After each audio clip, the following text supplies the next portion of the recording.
Hello there, and welcome to a daily video from the Politicologist. This is the Politicologist himself, and we're going to be going over, for the daily video, a poll, or a couple polls, I should say, analyzing the trends and looking at Trump support among key groups in the 2016 election, and groups, and support among those groups now, according to some polling data.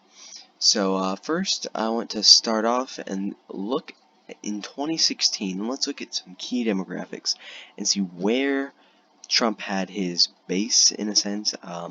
So first off, the most obvious, which was very talked about in the 2016 race, the gender gap. Trump at 52% to 41% for Hillary Clinton, and the gender gap, because Hillary Clinton had 54% among women versus 41% among males. Trump had 52% among men, 41% among women, and the polarization does make quite a bit of sense, as Trump made some interesting remarks during the course of the 2016 campaign, and some remarks brought up from beforehand. And in age, Trump's key demographics were 45 and older, Hillary Clinton's 45 or 44 and younger. And that's a very interesting one. Obviously, this always a key factor. Whites tend to support the Republican Party, whereas blacks and non-white people in general, as it says here, that support the Democratic Party. So yeah, that's very, very key demographics. Education, white non-college educated people, not calling them dumb, but white non-college educated people tend to be the biggest base of Donald Trump. So if we go education race, white, no college degree, easily Trump's biggest base. 66% of the vote. So now I want to go to the most recent poll by Quinnipiac, released a few days ago, and I want to look at some of the old, somewhat what these demographics that we've looked at now. I want to see where they are now in Trump's support base. So let's look at a few.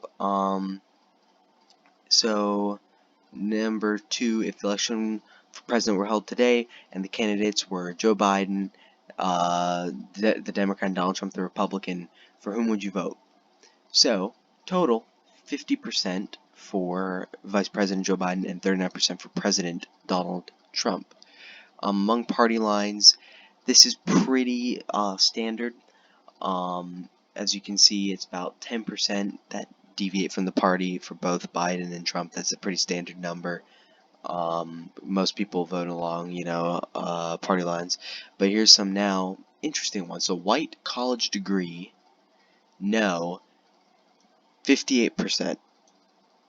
58% for Donald Trump.